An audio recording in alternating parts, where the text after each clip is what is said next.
Canadian pop-punk icons Story Untold versus a fan and a tattoo machine. What could go wrong? Welcome to XOXO Studios, the riskiest interview series on YouTube. Out of thousands of fans, one fan gets picked for an exclusive day with their favorite artist, where the band designs their next tattoo. To add to the stress, the fan will be asking questions they've always wanted to ask. This could either wreck a fan's relationship with their idols or be a piece of art they show off for the rest of their lives. They normally just swivel.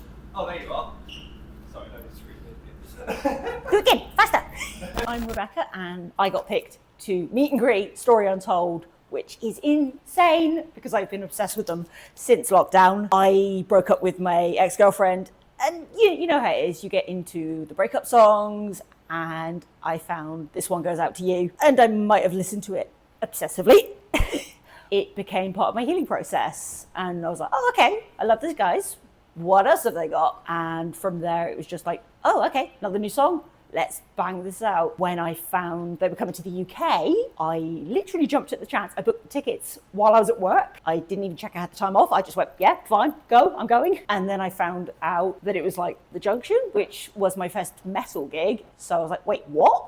Yes, absolutely. And that was months ago. And then it was just like, wait, that's like now. It's really weird to think that I'm actually going to get to meet the band beforehand and ask them all these questions that have been sort of rolling around in my head. I'm really excited about that. And I really hope that, you know, they are as nice as they seem to be.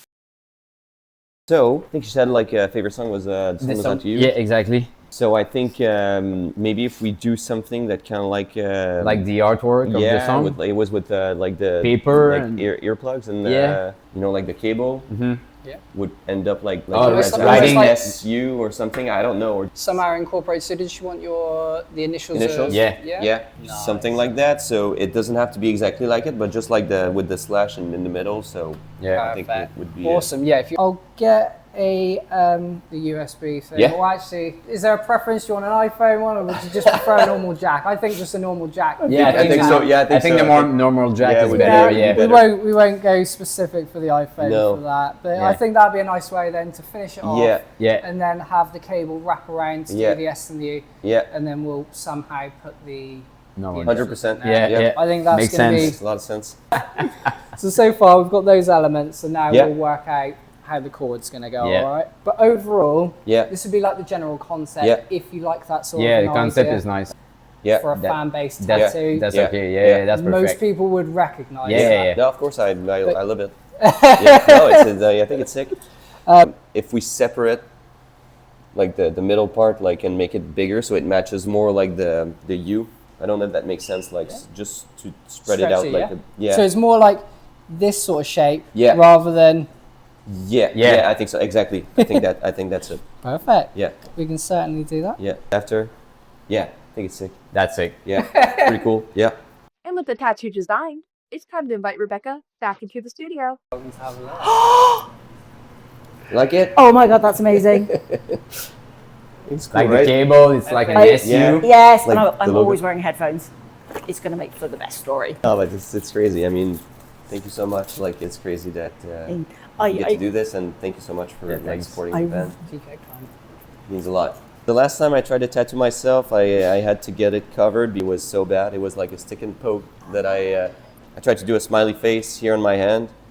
Now you can still see like a bit of the red like underneath like the Green Day tattoo. He tried to tattoo me here, but like he just started and the machine broke.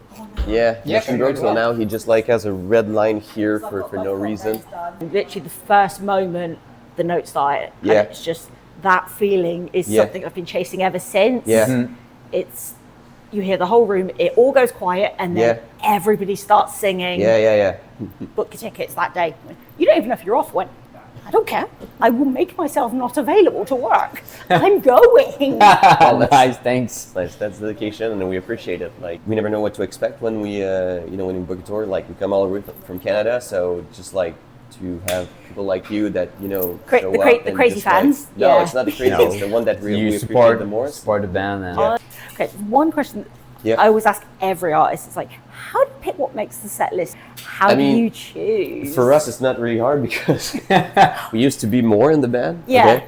So, and now like we use backing tracks live. Yeah. So there are some songs that we just can't play because we don't have the tracks from the song. So, I mean, that cuts out like about 15 songs, I think. But also, I think we just go with, you know, the ones that have like the most streams on Spotify and just like people that, you know, the songs that people are listening to and they want to hear it.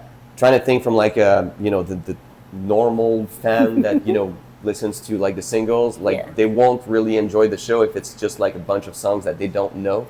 You know, at the level we are now, I think it just makes sense to play the songs that, you know, the people know and not like the songs that we want to play. But I mean, like, we love playing like pretty much every song. So I mean, I've heard your covers. You can cover pretty much anything you tried. Well, I mean, we try. Like sometimes it doesn't really work, but I mean, it's I love doing the mashups and just like trying to, you know, mix like songs that shouldn't work together. Shouldn't work, and I'm like, either satisfying or just like frustrating. Like sometimes people in the comments are like they don't like it, and they're like, well, they don't like it. They can go and find somebody else to listen to. Yeah, I mean, that's what I always say. But I mean, you know, especially on Facebook comments are like the worst. I think I don't know what's going on there, but it's funny. I mean, I like to.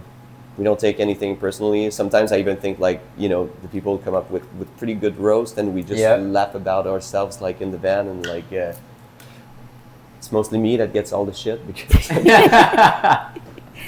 Well, I mean, I think back when I first started, like, first of all, there wasn't as many people as there are now. Now I think there's like so many people that are doing like the cover thing, and like everyone knows how to edit videos, how to record songs, so it all sounds like really good and just like more professional. Back then when I first started, like I could use like a drum sound that sounded like real crap and it still worked. But now I feel like the standard is like way higher than it was back then. It's harder in a way to you know, be more unique and just like get out of like the masses. But at the same time, it's like I think it pushes us to, you know, work harder and just try to, you know, find the thing that will, you know, separate us from like everyone else. Yeah.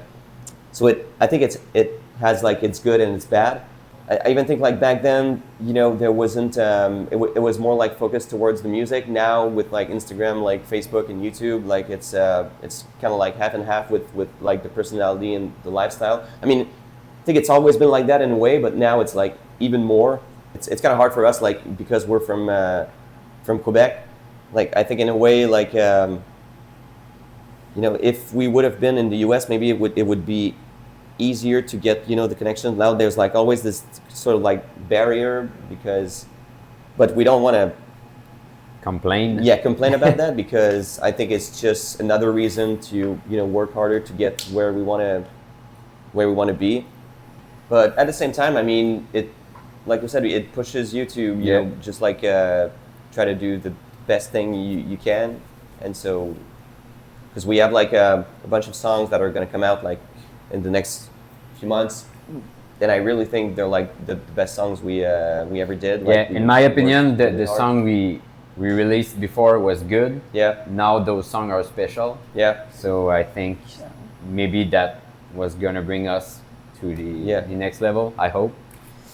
Yeah, we'll see. So, we'll see. but it's like it's all a matter because like we see the people and we're like, okay, so they can do it. I mean, we're gonna try to do it with like what we have, which is pretty much nothing. Because we're like at our house, like we do the demos ourselves. We don't have a label. Like the only thing we have is like us, the manager, and then our producer.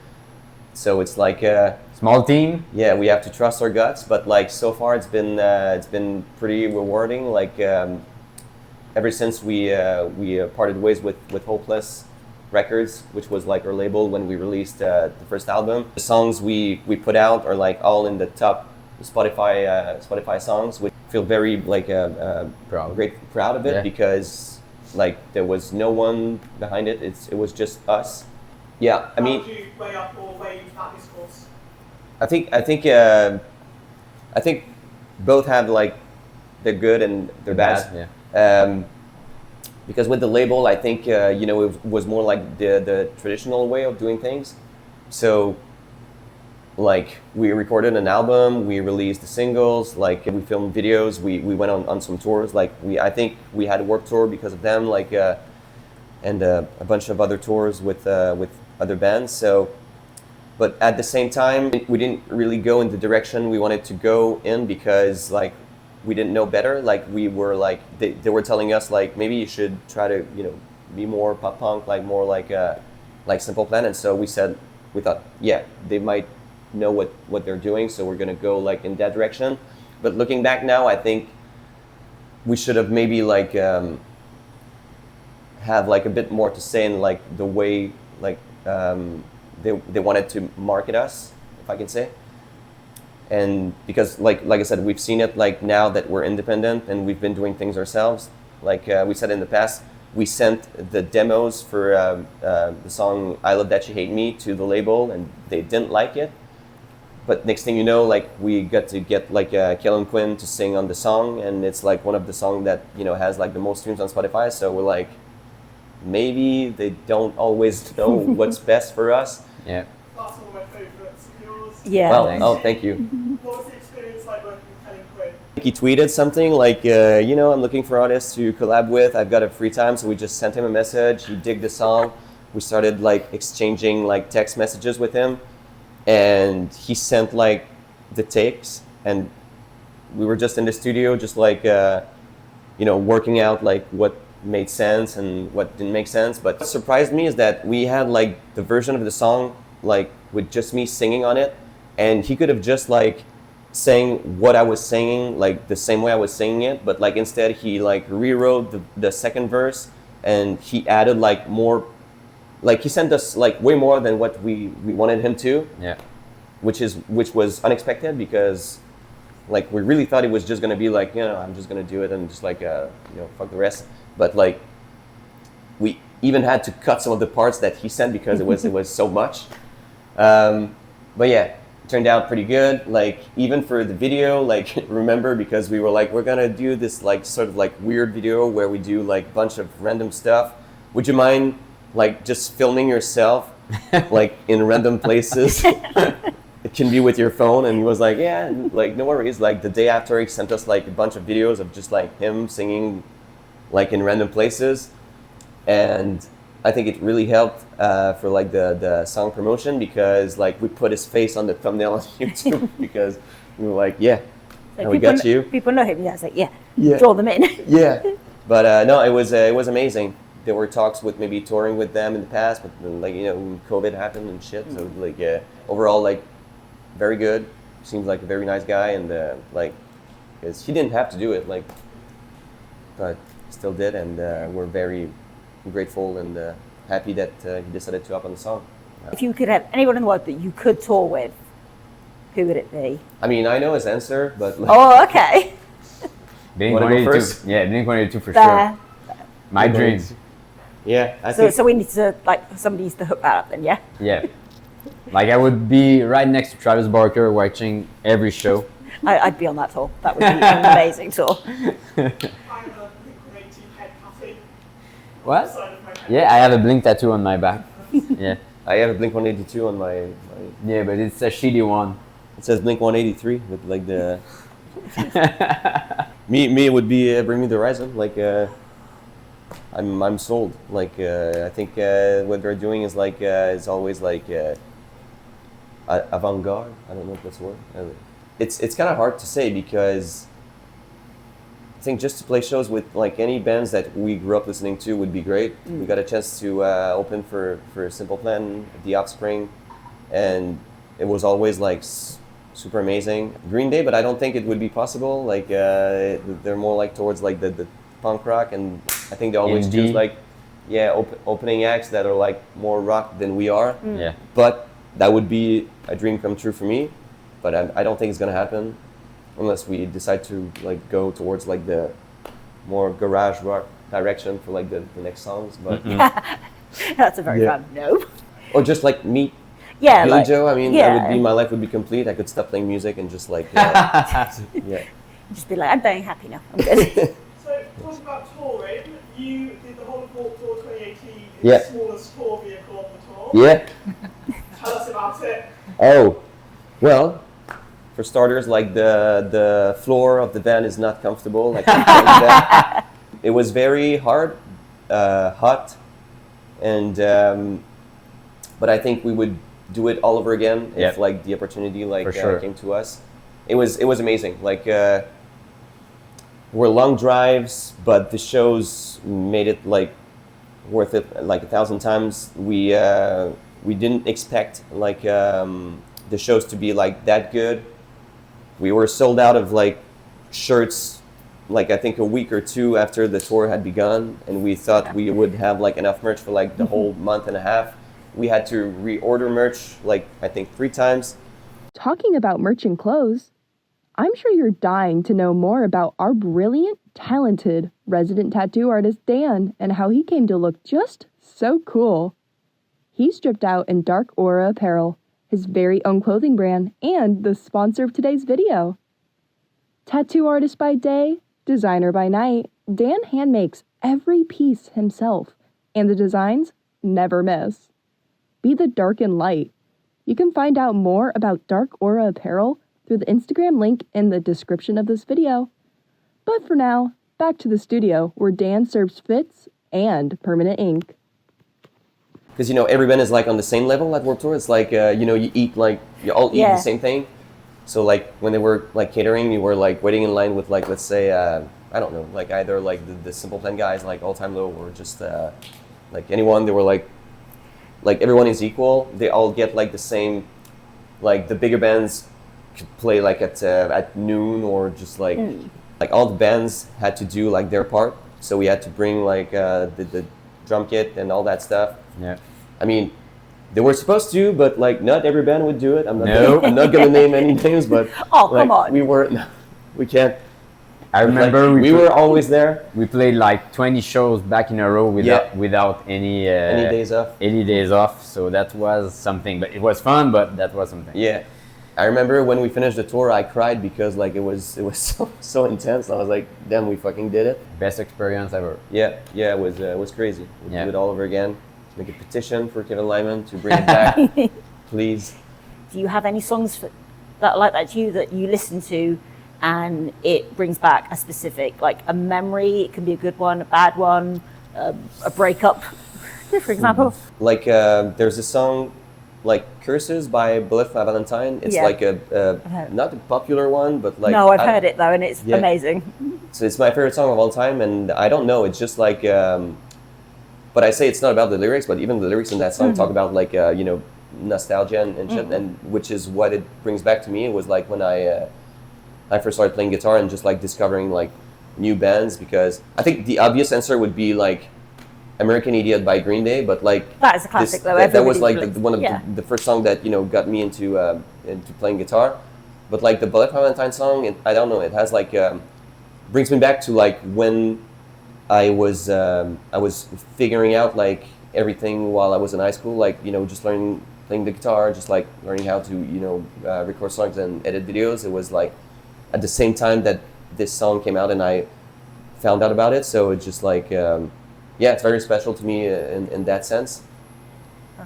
But I think for me, maybe Shut Up by Simple Plan. Like it was the first song I discovered from them. And it brings back like memories of me as a young kid trying to learn drums, because this was the first band I was listening to when I was very, very young. Maybe this song like brings back some memory of me playing in the basement, like putting the music very loud and trying to play over the song. Did you always want to be musicians, or what would you have done if you weren't musicians? I wanted to be Spider-Man when I was like 10, but like this who doesn't want to be Spider-Man? Harder than it looked. I don't know. Yeah, I think because I started playing guitar when I was 11. So back when I was 11, I mean, I wasn't really thinking about like a job or anything. So you just enjoying I think so. Yeah, I being think 11? I was just like in my head when I was 11, I was like, you know, at 18, I'm gonna be like Justin Bieber, like millions of dollars, like mentions and like everything. but like it didn't quite work like that. But I don't know. You're a cooler version of Justin Bieber. The what? You're a cooler version of Justin Bieber. No, I cannot take that. I mean, it's not. He's the coolest, but I would always have done like something related to art, like yeah, exactly. So, when I was like finishing high school, I visited this school like for like music recording and just like producer and but it cost a lot of money, so I was like, do I want to spend my money on that? And there was this guy I met, and he went to that school, and he was like, I went to the school, but like I cannot find any job unless I start my own thing. And so I was like, okay, so it's like a gamble. So I either like put all my time and energy in music and try to give it a shot, or I go to this school that I'm gonna come out of it and not really have the same problem. And so it's never really been like a question for me. I don't think I see myself like doing career and pretty much like anything else. I mean, I would be like a roadie for like a band. I just want to do something that has to do with the music, or just like I like editing videos and photos and stuff like that. And I love that idea that life is futile. You get one life. Exactly, that's exactly. If you don't do the thing that makes you happy, then what's the point? Exactly, exactly. Oh yes, nice. That's insane. This is sick. I need one too. I'm gonna take another photo of this. I want one too. I'm jealous. It's really cool. That's awesome. Insane. It's amazing. Nice job. Yeah. Great. Wow. That's amazing. And before we wrap it up, here's the final result of the tattoo. We think they did a great job. Let us know what you think in the comments and what you would have asked Story Untold. Subscribe and see who we interview next. XOXO.